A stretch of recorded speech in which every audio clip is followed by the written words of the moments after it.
Well, speaking of Apple and Microsoft and them growing to be the size they are, they now account for over 13% of the S&P 500 and making up roughly 15 to 25% respectively. We haven't seen two stocks make up that level since IBM and AT&T in 1978. So what is the sudden appeal of these two? You mentioned the FANGs, but some of these letters are falling away. It's just becoming MA at this point. Why are people flocking to these stocks in particular, would you say, and especially in this new high interest rate environment that we're currently in?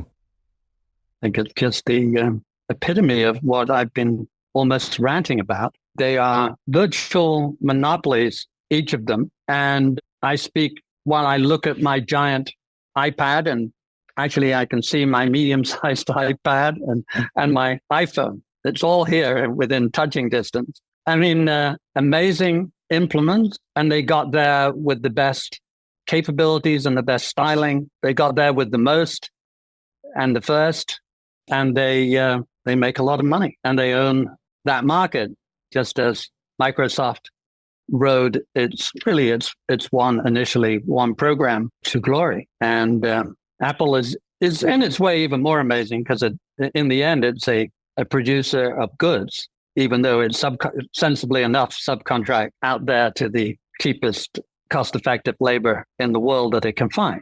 I don't criticize it for doing that. It's legal and it's what a sensible capitalist would do. But they are kind of living proof of what a really effective monopoly can do for you. And good luck to them in a sense. But at some level, a sensible society develops rules and regulations for how big is too big and what to do about it. That was pretty tough back in the day when they decided, Teddy Roosevelt, I guess, that Standard Oil owned the world. And so divided it into half a dozen pieces, which then could amuse themselves for the following 80 years, putting themselves back together. Basically what ExxonMobil and so on did. They undid Teddy Roosevelt's, you'd have to say, brilliant work, because it was much healthier to have, for a while, 8 powerful oil companies rather than 1 or 2.